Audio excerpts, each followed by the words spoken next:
Segunda de Crónicas, capítulo 20, está hablando de un rey llamado Josafat, pasaje muy conocido, y dice la palabra: pasadas estas cosas, aconteció que los hijos de Moab y de Amón, y con ellos otros de los amonitas, vinieron contra Josafat a la guerra.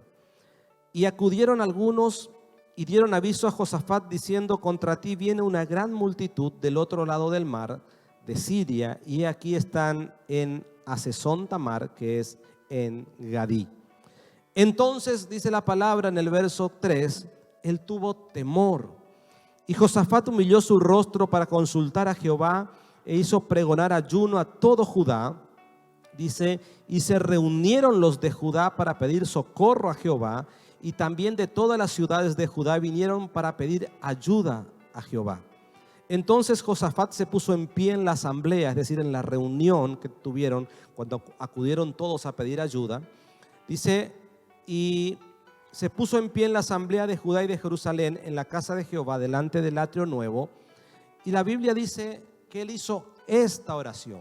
Yo quiero que usted atienda esta oración. Y dijo: Jehová Dios de nuestros padres, ¿no eres tú Dios en los cielos y tienes dominio sobre todos los reinos de las naciones? ¿No está en tu mano tal fuerza y poder que no hay quien te resista? El verso 7 dice: Dios nuestro, ¿no echaste tú los moradores de esta tierra delante de tu pueblo y le diste a la descendencia de tu amigo Abraham para siempre? Y ellos han habitado y te han edificado en ella santuario a tu nombre, diciendo: si mal viniere. Fíjense, quiero que puedan entender lo que este rey, como él era tan consciente de que la única ayuda que podía recibir en un momento difícil era del Señor. Porque luego que le dice, hace esta oración, él sigue clamando a Dios, sigue hablando con Dios y sigue diciéndole, el verso 9: y si mal viniere sobre nosotros o espada, es decir, si viene mal sobre nosotros o espada de castigo o pestilencia o hambre, no presentaremos delante de esta casa y delante de ti, porque tu nombre está en esta casa, y a causa de nuestras tribulaciones clamaremos a ti y tú nos salvarás. Ahora pues, he aquí los hijos de Amón y de Moab y los del monte de Seir, a cuya tierra no quisiste que pasase Israel cuando venía de la tierra de Egipto, sino que se apartasen y no los destruyesen. He aquí ellos nos dan el pago, viniendo a arrojarnos de la heredad que tú nos diste en posesión. Oh Dios nuestro, dice el verso 12, ¿no los juzgarás tú? Porque en nosotros no hay fuerza contra tan grande multitud que viene contra nosotros. No sabemos qué hacer, y a ti volvemos nuestros ojos. Amén y amén. Josafat estaba atravesando un problema muy difícil. Y cuando comencé a leer esta palabra, el Señor comenzó a llevarme a entender cosas, porque el Espíritu de Dios quiere glorificarse en nosotros. En cada problema, en cada circunstancia, en cada momento, la Biblia dice que todas las cosas nos ayudan a bien y que nosotros todo lo podemos en Cristo, porque Cristo es el que nos fortalece. Es decir, que cada situación nos está a nosotros empujando o llevando a conocer más a Dios. Cada situación que vivimos es la que nos ayuda a crecer, porque en esa situación clamamos, en esa situación oramos, en esa situación ayunamos, y son ejercicios espirituales. Usamos las armas espirituales y eso nos va llevando más al conocimiento de la palabra de Dios, y es allí donde nosotros más estamos avanzando hacia la estatura de Cristo. Es decir, que esta situación era para bien. Esta situación que estaban viviendo ellos era una situación muy difícil. La palabra dice que Josafat, él miraba lo que él tenía y no podía hacer frente con lo que él tenía al ejército que se había unido. Se habían unido los hijos de Amón, los hijos de Moab, y dice que los que estaban también en el monte de Seir. Pero me llama la atención porque dice Josafat, cuando ora, dice: Señor, cuando tu pueblo sale de la esclavitud. Y esto está en esto está en Deuteronomios 2:4, si usted quiere leerlo en su casa. Cuando el pueblo sale de la esclavitud, la palabra dice que ellos estaban camino hacia la tierra prometida, y Dios le dice a los que están en el monte de Seir: no los molestes, no les hagas la guerra, no los conquistes, porque eran los hijos de Esaú, eran los hijos del hermano de Jacob, del hijo de Jacob, y estaban allí ellos habitando en el monte de Seir, y les dijo: compren lo que necesiten por dinero y pasen de largo. Ellos les tienen temor, dice la palabra, pero ustedes no les hagan nada, sino que sigan avanzando. Luego dice que estuvieron un día en territorio de los moabitas y los amonitas, y también el Señor les dice: no hagan nada, déjenlos, pasen de largo. No es lo que quiero entregarles. Ahora fíjense qué tremendo es esto, porque Josafat le recuerda y le dice: Señor, esta es la paga de ellos. Cuando nosotros pudimos haberlos destruido, nos dijiste que no hagamos nada. Y les dice: y hoy ellos están queriendo, nosotros no tocamos su heredad por mandato tuyo, porque nos dijiste que no, ni siquiera los atemoricemos. Dijiste que pasemos de largo, que no toquemos, que no conquistemos esa heredad de ellos. Era su tierra. Hoy ellos se han levantado contra nosotros. Esta fue la oración de Josafat.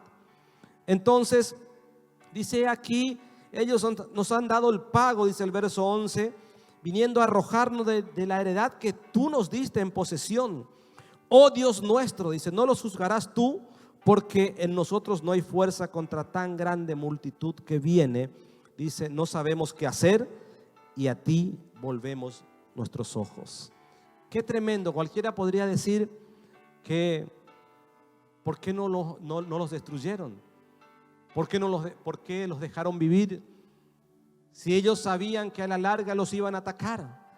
Pero nuestro Dios es un Dios tan perfecto, y muchas veces Él va a permitir cosas en nuestras vidas para que la gloria de Dios se manifieste, para que el poder de Dios se manifieste, y para que el ser humano pueda entender que no es con nuestras fuerzas, que no es con nuestra razón y que no es con nuestro intelecto, sino es con el poder y con el Espíritu de Dios.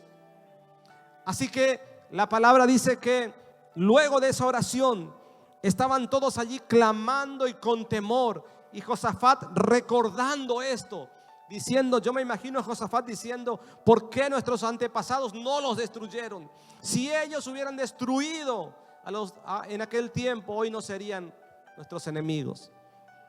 Así que él comienza a clamar, y la palabra dice que todo el pueblo estaba allí de pie, todo el pueblo estaba clamando, estaba diciendo: Señor, no podemos hacer nada contra tan grande multitud, contra tan grande problema, contra tan grande enfermedad, podría decir alguien, contra tan grande deuda, podría decir otro, contra tan grande, problema familiar, podría decir otra persona.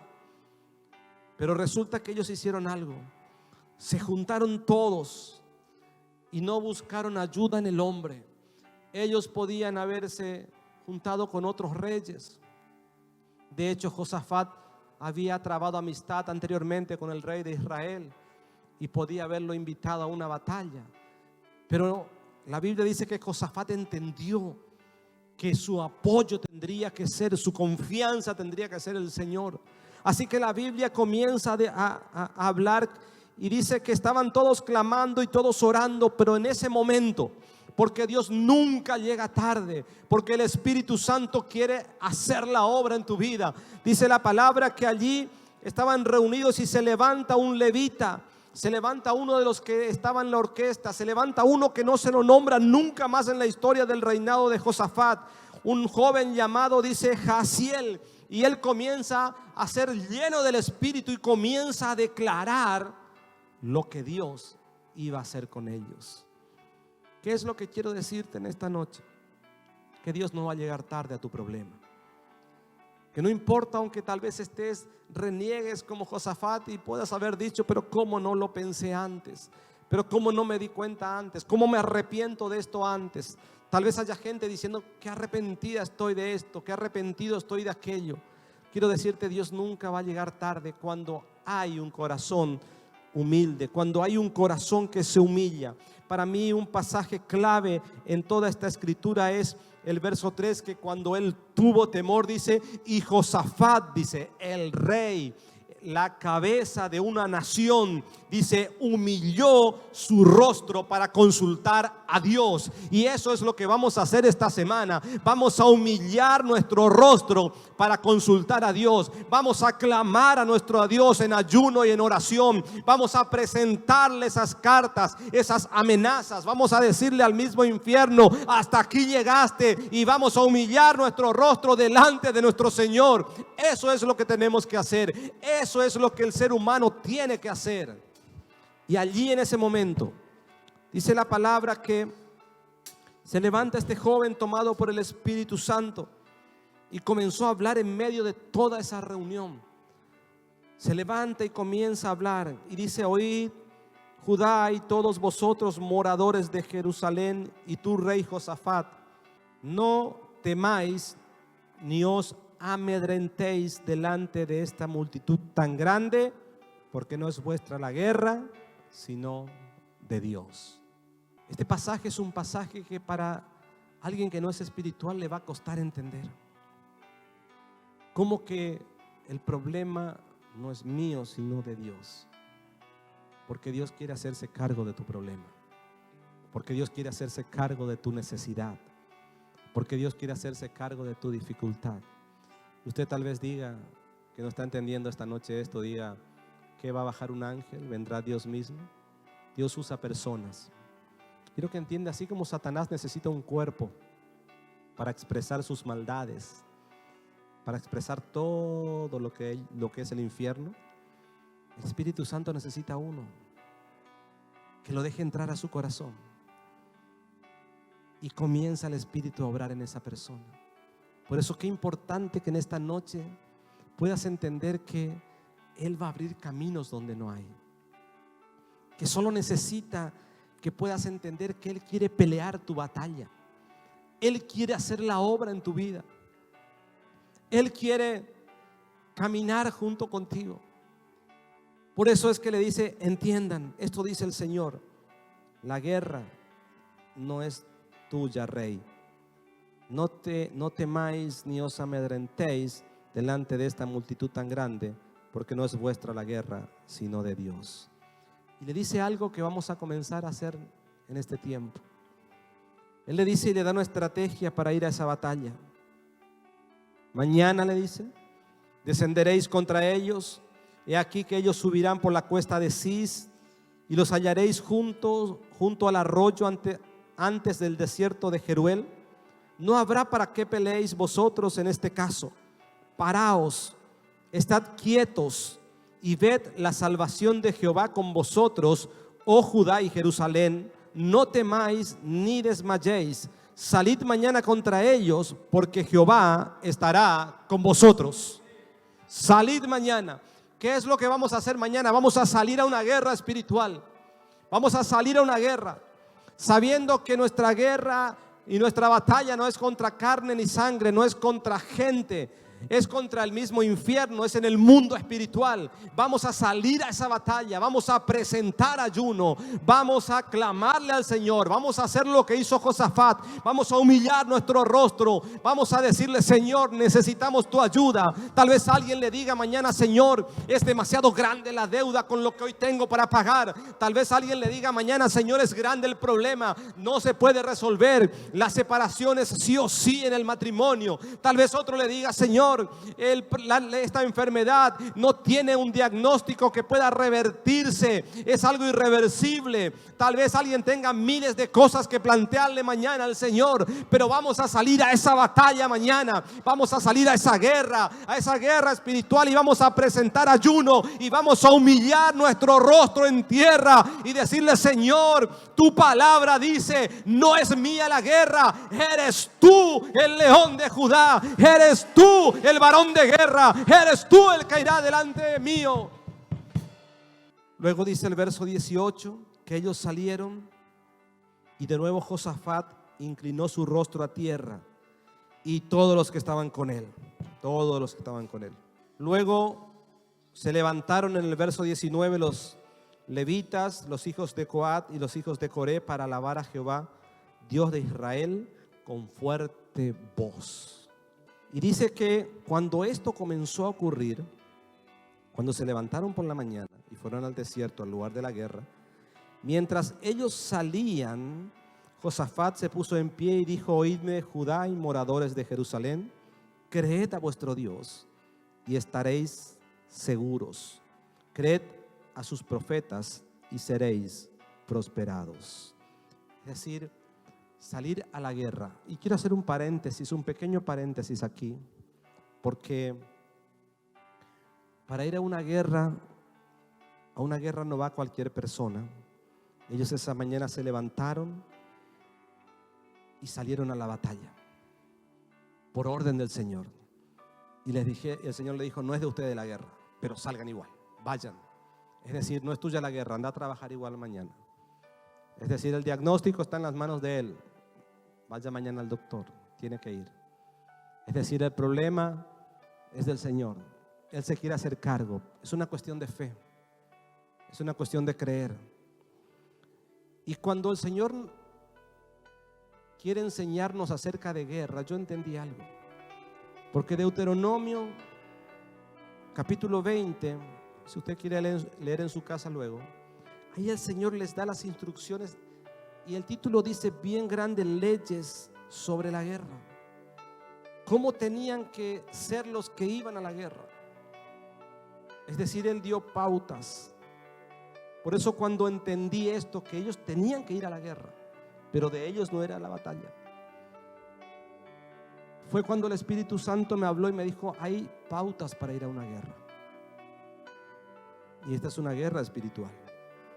Y dice Deuteronomio capítulo 20, verso 8, dice en una de las tantas pautas, dice: y volverán los oficiales a hablar al pueblo, es decir, a toda la congregación, y dirán: ¿quién es hombre medroso y pusilánime? Vaya y vuélvase a su casa y no apoque el corazón de sus hermanos como el corazón suyo. Es decir, el que quiera salir mañana a la guerra, que no sea un miedoso, que no sea un pusilánime, alguien de doble ánimo, que no sabe si es cierto o no es cierto, si cree o no cree. Es decir, para ir a la guerra tiene que ir gente que le cree a Dios, gente que tiene el corazón afianzado en la palabra, gente que está anclada en la palabra de Dios, gente que no le teme a nadie, gente que pone las manos en el arado y no mira hacia atrás. Es decir, el pusilánime, el medroso, el temeroso, dice: no vaya. ¿Por qué? Porque es un tóxico, contagia al resto. Así que ese absténgase. Ese no puede ir a la guerra, ese no puede pelear una batalla. No sea cosa que mañana ayune y venga alguien y le diga: Satanás, venga, y solo le diga algo más y explote como leche hervida. Ya se perdió el ayuno, ya se perdió todo. Tal vez venga el enemigo y quiera atacarte. Tal vez algo te digan, algo te pase, tranquilo. La batalla no es tuya. La palabra dice que la batalla es del Señor. De Él es la guerra. Así que medrosos y pusilánimes, gente que espiritualmente es temerosa, es preferible que no lo haga. Esta noche quiero hablar con gente que va a ir a la batalla de verdad. Entonces, luego dice que Josafat, en el verso 21, y voy terminando, ha habido consejo. Con el pueblo puso algunos que cantasen y alabasen, vestidos de ornamentos, y glorificaban a Dios y cantaban al Señor. Y comenzaron, dice el verso 22, a entonar cantos de alabanza. Y cuando ellos comenzaron a hacer esto, que es una locura, porque ellos comenzaron solamente a alabar a Dios, a adorar a Dios. Allí dice que comenzó a ocurrir un fenómeno sobrenatural, que es lo que va a ocurrir con aquellos que quieran ir a la guerra en esta semana. Dice que el Señor comenzó a confundir a los enemigos, comenzó a confundir. Dice la palabra que cuando comenzaron a entonar cantos de alabanza, verso 22, Jehová puso contra los hijos de Amón de Moab y del monte de Seir, las emboscadas de ellos mismos que venían contra Judá, y se mataron los unos con los otros. Es decir, el Señor va a pelear tu batalla. Se levantarán contra tu vida a alguien, tratarán de intimidarte, te rodeará. David dijo: aunque un ejército acampe contra mí, no tendré temor, mi corazón está confiado. ¿Por qué? Porque la batalla es del Señor. Aunque contra mí se levante guerra, yo estaré confiado, dice la palabra. Es tiempo de confiar, es tiempo de confiar. Él va a confundir a tus enemigos.